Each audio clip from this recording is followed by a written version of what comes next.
첫 번째 이제 경매의 의미에 관해서 좀 살펴보려고 합니다.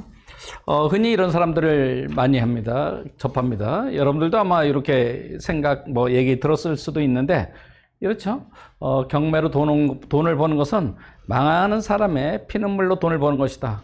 그래서 그것은 너무나 비겁한 짓이고, 돈을 벌어도 그런 돈을 벌어서 쓰겠냐? 이런 게 있습니다. 그래서, 많은 사람들이 이래서, 경매한다라면, 누구한테 경매한다고 막 자랑하기도 약간 주저되는 경우가 있을 수도 있고요. 또 실제로 어떤 분은 저한테 막 그러십니다. 아유, 당신은 돈을 벌어도 왜 하필이면 경매냐? 다른 것도 건축 설계해놓으면 새로운 건물을 창조하는 거 아닙니까? 그렇게 멋진 직업을 가지고 왜 이렇게 하필이면 그 망하는 사람, 망하는 물건이나 이렇게 취급하는 그런 경매를 하느냐? 이렇게 얘기하는 사람들도 주위에 간간히 있습니다. 또 말은 안 해도 은근히 그렇게 얘기하는 사람들도 있고, 여러분들 주변에도 아마 그렇게 말씀하시는 분이 있으실 수가 있습니다. 그래서 경매란 무엇인가에 관해서 한번 살펴보도록 하겠습니다.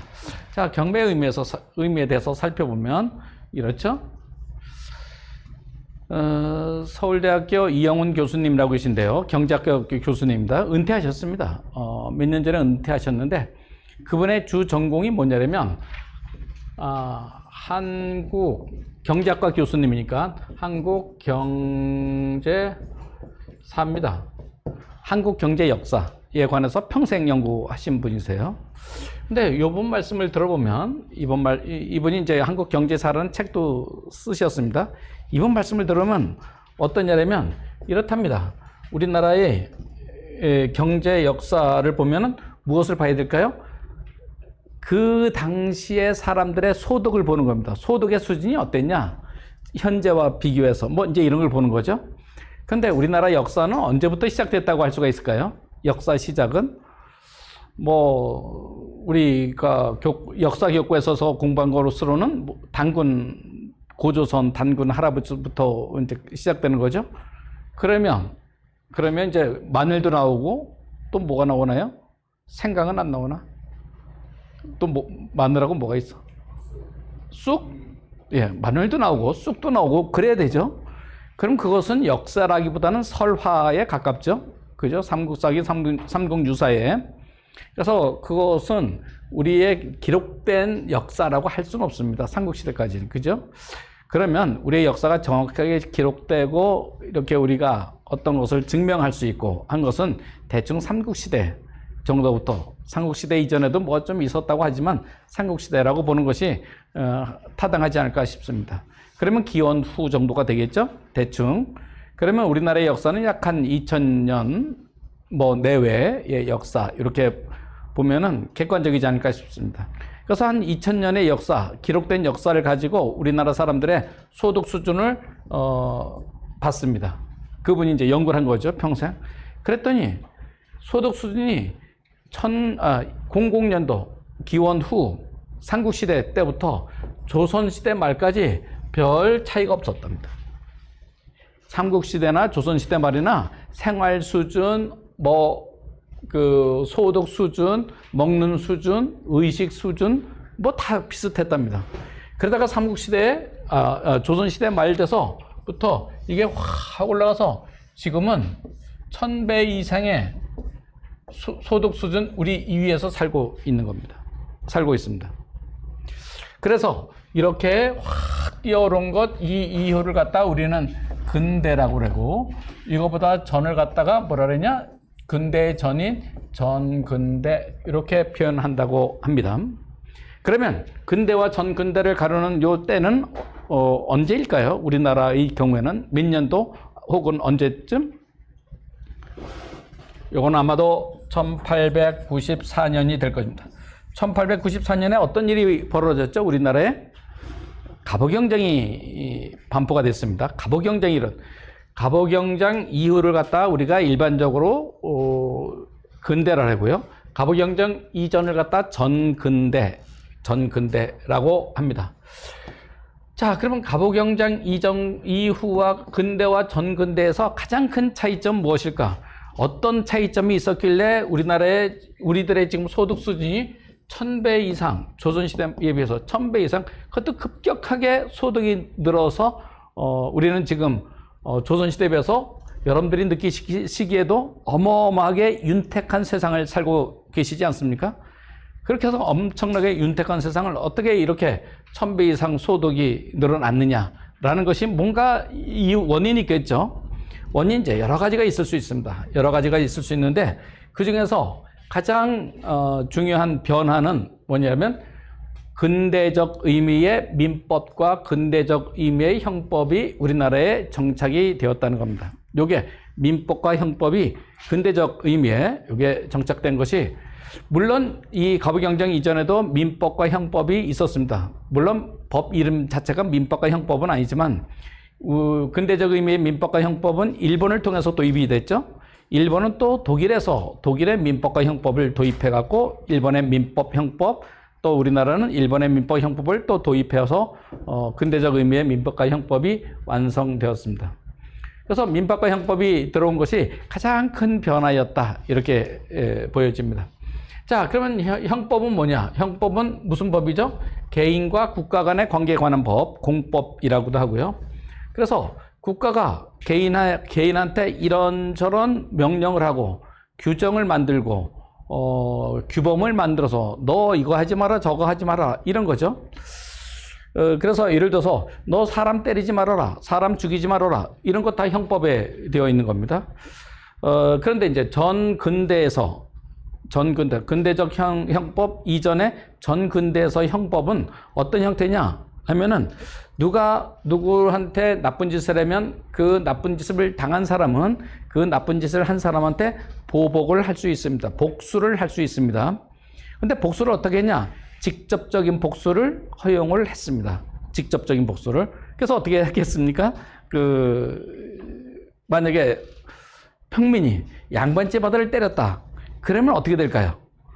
우리가 드라마에서 많이 보시다시피 양반집의 노비들이 그 때린 사람을 잡아다가 양반집에서 그냥 곤장을 쳤습니다. 그죠? 그렇게 해서 그건 직접적인 복수죠. 직접적인 복수죠. 그런데 근대적 형법으로 와서는, 근대 국가로 와서는 그 직접적인 복수를 금지시켰습니다. 대신에 그냥 복수를 안 하냐? 안 하는 건 아닙니다. 복수를 하는데 간접적인 복수를 하는 겁니다. 누가? 국가가 대신 복수해 주는 겁니다. 그래서 죽인 것이 너무나 자신에게 누구를 살인했다. 그러면 뭘 합니까? 사형을 하죠. 근데 죽인 것이 사람 죽였다 해서 무조건 다 사형합니까? 그 사람이 죽인 사연이라든가 실질적인 여러 가지 감안해서 이 사람은 사람을 죽였다고 징역 20년, 어떤 사람은 징역 10년 이렇게 하지 않습니까? 어딜 때렸더라도 얼만큼 때렸느냐에 따라서 어떤 적절한 이제 체벌을 합니다. 그러다 보니까 근대적 형법으로 오다 보니까 무엇을 했겠습니까? 당연하게 사람의 인권이라는 게, 그죠? 인권이라는 게 더 좋아졌죠. 조선시대와 지금의 인권을 보십시오. 어떻겠습니까? 지금 상상이 안 가는 거죠. 또 하나는 뭐냐? 민법입니다. 우리 사회가 이렇게 1000배 이상의 고소득을 누릴 수 있는 것, 조선시대에 비해서, 전근대에 비해서 한 것은 형법은 이제 인권적인 측면에서 크지만 민법의 역할이 가장 크다. 이렇게 봅니다. 민법은 무슨 관계죠? 사람과 사람 사이의 관계에 관한 법입니다. 사람과 사람. 그러면 사람과 사람 사이의 관계에서 가장 직접적인 것은 무엇일까요? 직접적으로 사람과 사람 사이의 관계에서 가장 직접적으로 어떤 관계가 설정되는 것은 이것은 아마도 돈이지 않을까 싶습니다. 그죠? 사람이 돈을 빌려주고 돈을 빌리고 돈을 빌려주고 돈을 빌리고 이게 사람과 사람 사이의 관계에서 가장 직접적인 관계를 엮어주는 것이다 라고 이렇게 볼 수 있겠죠. 이 민법에서는 사람과 사람 사이에서 관계에 관한 모든 규정을 하고 있는데 가족법에서 혼인을 해야지 했니. 예를 들면은 옛날에는 조선시대 때는 일부 매체제에 있습니까? 공식적으로 허용이 됐었죠. 그걸 갖다 뭐라 그러죠? 무슨 제도라 하죠? 축접제도라 하죠. 그러니까 자금반 나라가 이걸 허용을 했죠. 법에서. 그죠? 국가에서 허용을 했습니다. 그러나 근대적 의미의 민법에서는 이것을 허용을 하지 않고 있죠. 그죠? 그렇게 이제 가족 간의 관계에 관한 것. 근데 그것은 국가에서 너무나 강하게 할 수도 없는 거죠. 그죠? 지네들끼리 그렇게 하겠다는데. 그죠? 그것이 요즘 축첩이 되면은 무슨 죄가 있나요? 죄가? 네? 잡아다가 깜빵 보내나요? 그러진 않겠죠? 만약에 축첩이라면 큰 부인이 그 남편이나 작은 부인을 상대로 손해배상 소송은 할 수 있을 겁니다. 그죠? 내가 이렇게 정신적인 피해를 얻었다. 그래도 너 왜 작은 만다를 얻었어? 그러면서 깜빵까지는 보낼 수 없을 겁니다. 이것이 이렇게 강제로 할 수 없는 겁니다. 그래서 가족법 이런 것은 그냥 기존에 이제 우리 사회에 인간에 관한 기본적인 관계에 관한 법이지, 그것보다도 더욱더 중요한 것은 사람과 사람 사이의 관계에서는 무조건 이 돈이 최고입니다. 돈에 관해서. 자, 사람과 사람 사이에는 서로가 돈을 빌리고 빌릴 수 있는 그런 관계가 있을 수 있죠. 뭐 여러 가지 사정에 의해서 나는 돈 한 푼 안 빌리고 살고 나는 내 돈 갖고 내가 알아서 쓰고 내가 벌어서 내가 쓰겠다라는 사람들도 있죠. 저희 부모님한테, 여러분들도 아마 그러셨을 겁니다. 부모님한테서 들으신 말 중에서 가장 많이 들으신 말이 아마 이런 말 듣지 않으셨을까? 야, 너는 세상 살면서 절대로 빚지지 말고 보증 서지 말아라. 그런 얘기 그 어르신들 옛날에 많이 하셨죠? 그런데 그 중에서 야, 너 절대로 어디 가서 보증 서지 말아라. 이 말은 맞는 것 같아. 이건 지금도 맞는 것 같아. 야, 너 어디 가서 절대로 보증 서지 말아라. 그 말은 맞는 것 같은데, 야, 네? 지금도 보증이 있어요? 설레면 설 수 있죠. 네? 신원 보증도 있고, 또 무슨 보증이 있지? 지금 금융권에서 사람 보증은 금지시켰죠. 그래서 그건 없더라도 이런저런 보증이 있을 수 있죠. 그죠? 아무튼. 그런데 너 세상 살면서 누구한테 빚지면서 살지 마. 이 말은 잘못된 말 같아. 그죠? 빚지지 말고 살아. 누구한테 빚 얻어서 빚 얻지 말아라. 이런 얘기 어렸을 때 나이 많이 들으신 어르신들한테서 많이 듣지 않았나요? 그러면 안 됩니다. 그죠? 그래서 그 빚이라기보다도 빚이 우리가 대출받는 것이 다 빚 아닙니까? 그것도 적당히 이용을 할 줄 알아야 된다라는 것이죠. 이렇게 사람과 사람 사이에 돈과 돈을 이제 빌려주고 했는데, 근대적 의미의 민법이 있기 전에는 그 관계를 어떻게 했냐? 국가에서는 개입을 최소화했습니다. 국가에서는 개입을 거의 안 했습니다. 그래서 내가 돈 빌려준 거 받는 책임은 내 책임입니다. 내가 알아서 받는 겁니다. 그죠? 그래서 돈을 옛날에 빌려줬으면 누가 빌려줬겠습니까? 당연하게 돈 많은 집에서 빌려줬을 테고, 돈 많은 사람은 누구냐? 양반이겠죠. 양반 중에서도 모든 양반이 다 부자는 아니었죠. 부자 양반이 돈을 빌려줬겠죠. 그래서 그 돈을 받는 것은 또 양반이 받는 거겠죠. 빌려간 사람은 당연하게 가난한 평민, 상민, 이런 계급이라기보다 그런 분들이었을 테고. 그런데 이 평민이 돈 빌려간 채무자죠. 채무자가 돈을 갚지 못하면 어떻게 했습니까? 양반집에 있는 그 노비들이, 그죠? 하인들이 그 집 가서 몽둥이 가져가서 다 박살나게 다 때려부시고, 살림살이 다 때려부시고, 잡아다가 곤장을 쳤습니다. 제가 예전에는 요 슬라이드에 곤장 치는 그림도 넣었는데, 좀 그렇더라고. 실제로 그런 자료가 있어요. 양반이 곤장 치는 겁니다. 동원해서 사또가 곤장 치는 게 아니라. 실제로 그랬어요. 제가 찾아봤더니 있더라고요.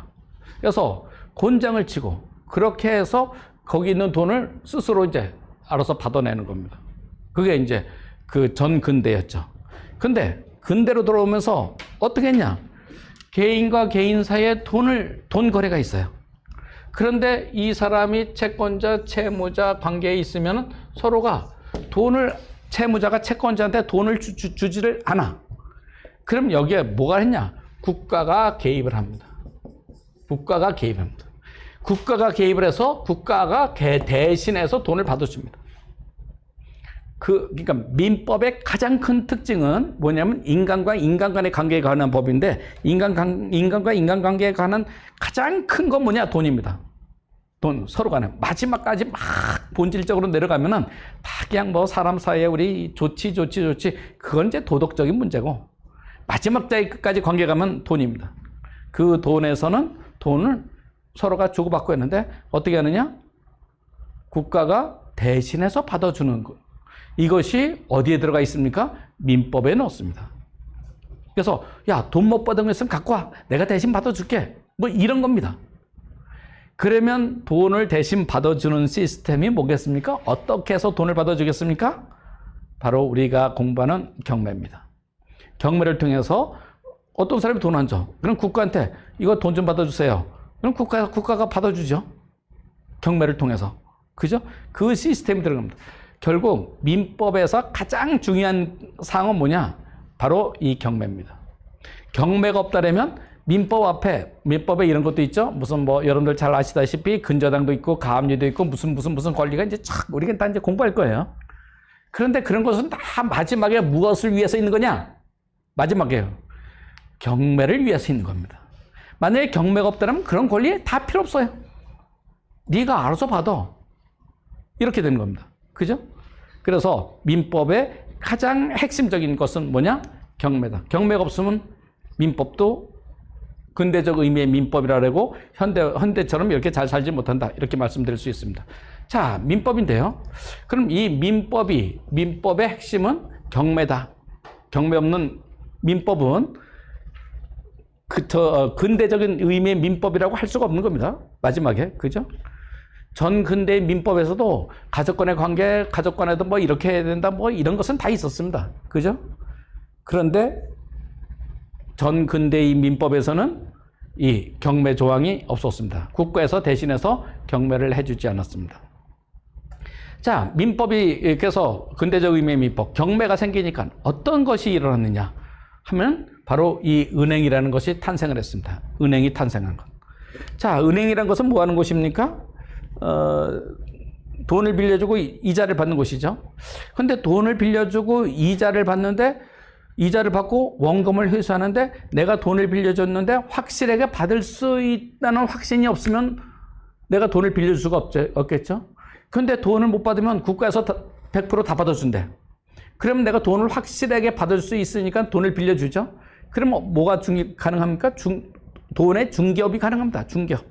그래서 돈 갖고 있는 사람한테 나한테 돈 맡겨. 그럼 내가 돈 빌려갖고 이자 받아갖고 너한테 이자 줄게. 이게 가능한 거죠.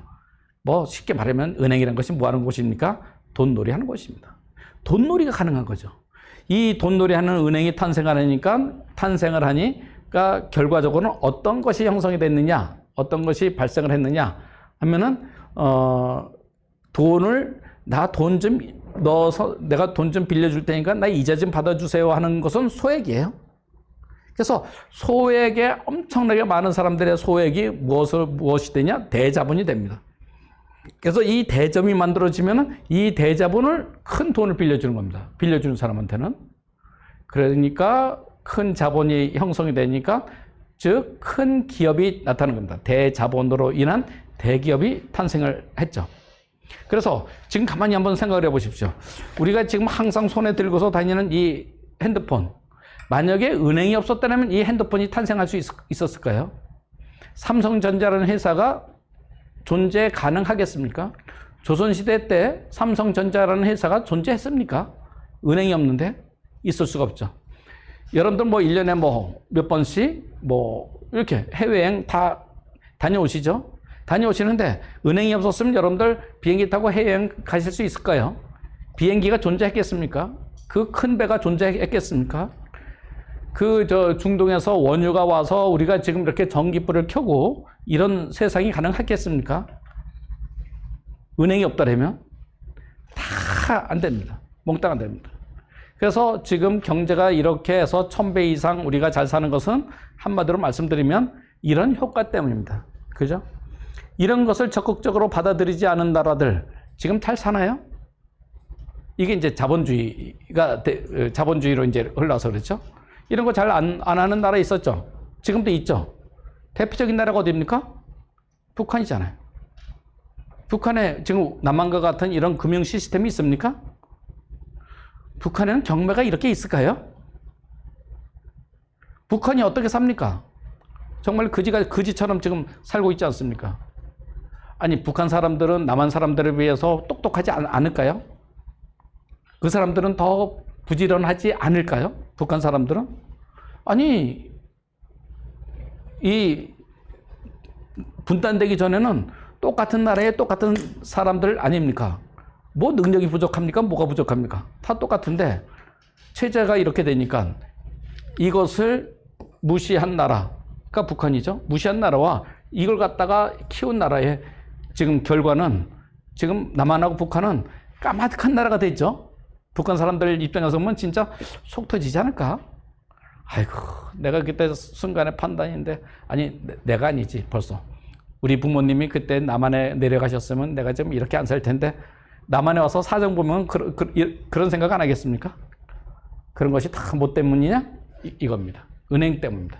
은행. 근데 은행은 뭐 때문에 있습니까? 민법 때문에 있다. 민법의 가장 핵심은 뭐다? 경매다. 경매다. 이런 겁니다. 자, 우리 이런 거 한번 살펴보시죠. 이렇게 얘기한 사람들이 있죠. 경매로 돈을 버는 것은 망하는 사람의 피눈물로 돈을 버는 것이다. 그러니까 넌 나쁜 놈이다. 이런 뜻이죠. 그럼 그 사람 말이 맞다고 쳐. 그럼 어떻게 하면 될까요?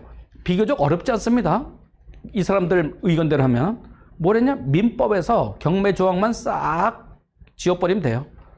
이건 헌법도 아닙니다. 민법에서 지우면 돼요. 그냥 국회에서 뭐 이런저런 법 많이 만들고 많이 뭐 없애고 막 하잖아요.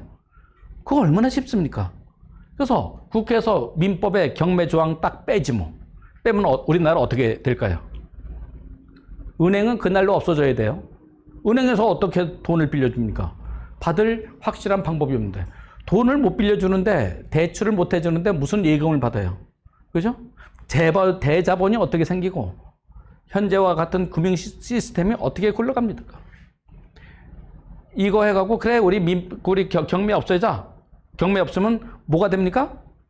곧바로 전근대가 되는 겁니다. 전근대가 됩니다. 해외여행?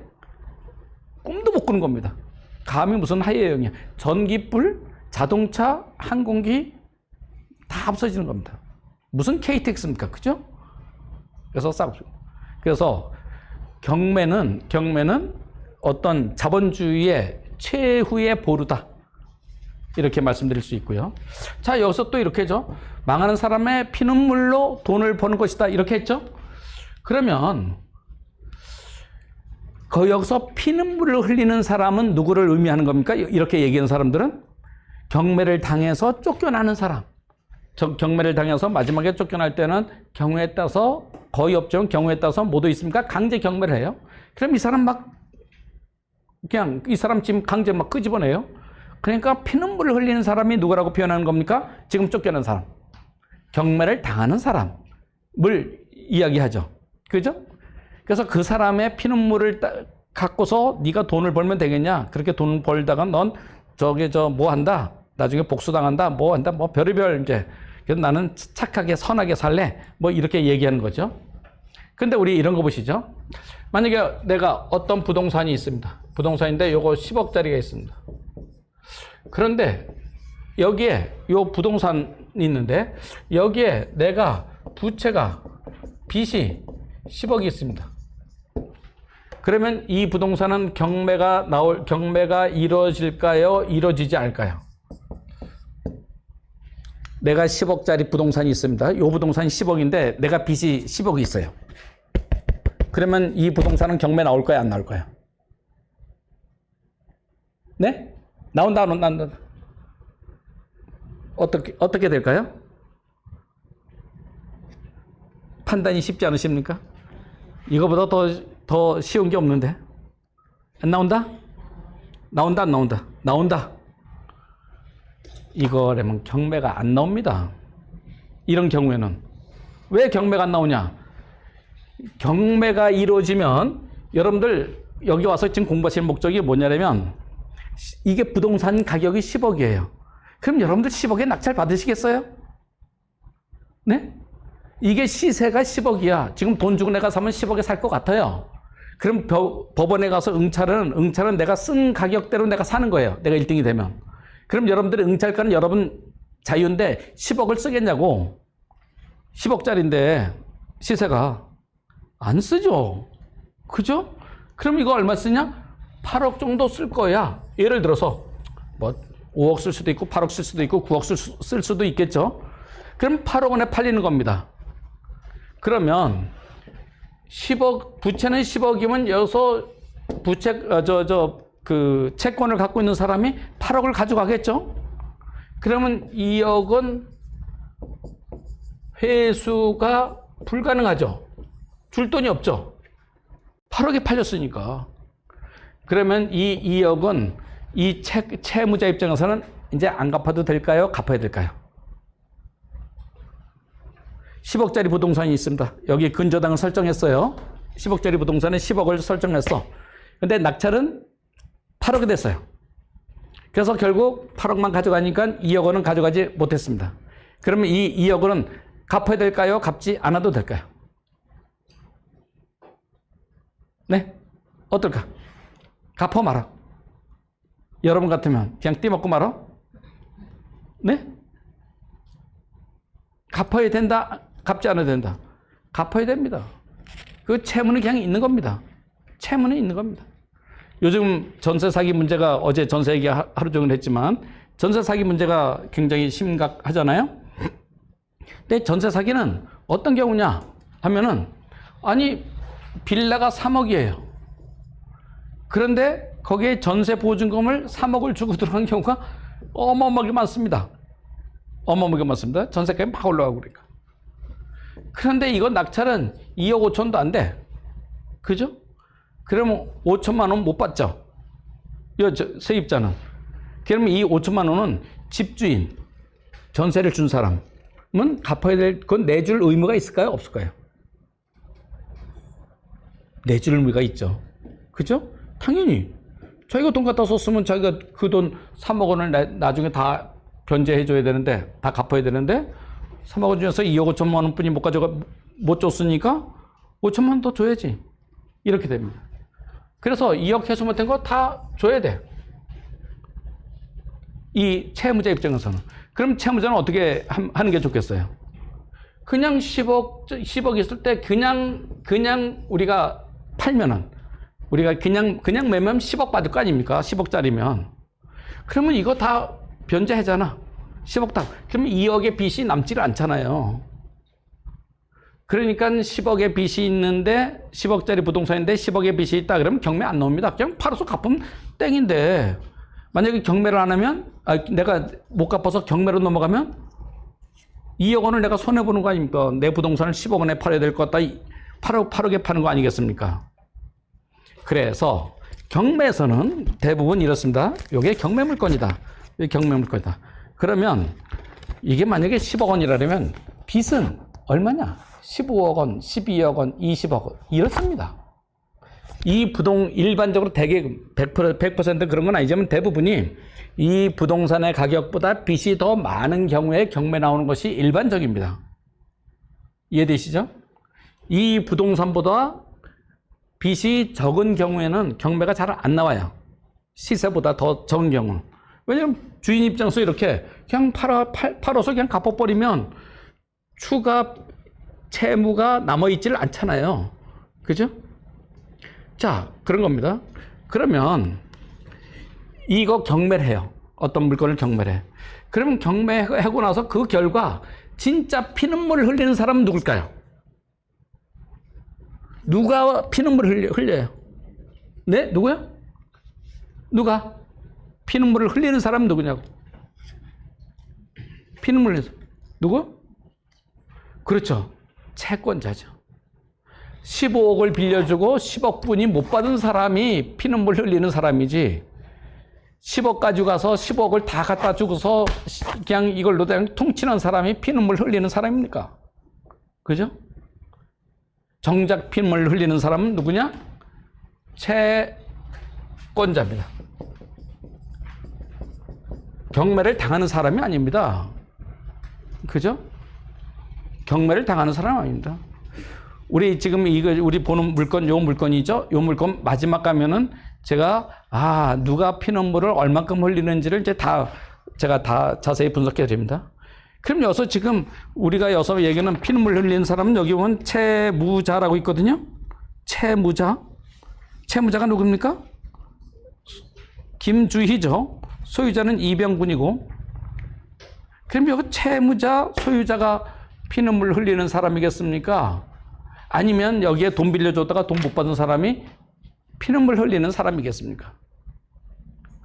그래서 일반적으로 알고 있는 경매에 관한 어떤 지식을 사람들이 모르면은 야, 너는 망하는 사람의 피눈물로 돈을 버는 그렇게 뭐 비도덕적이 어쩌고 저쩌고 그렇게 잘난 척하는 사람들 정말로 세상을 몰라도 너무 모르는 거다. 이렇게 이해하시면 됩니다. 그래서 혹시라도 그러다 보니까 이 경매는 어떨까요? 우리 사회가 지속되는 한 앞으로 뭐 한 20년 있으면 경매가 시장이 시들시들해서 경매가 없어질까요? 이것은 우리 인류가 지속하는 날, 아니면 우리나라 모든 국민들이 우리 다시 전근대로 가자, 아니면 북한 사회로 가자라고 하지 않는 한 경매는 영원히 지속될 수밖에 없다. 이렇게 생각됩니다. 요거 이해되셨죠?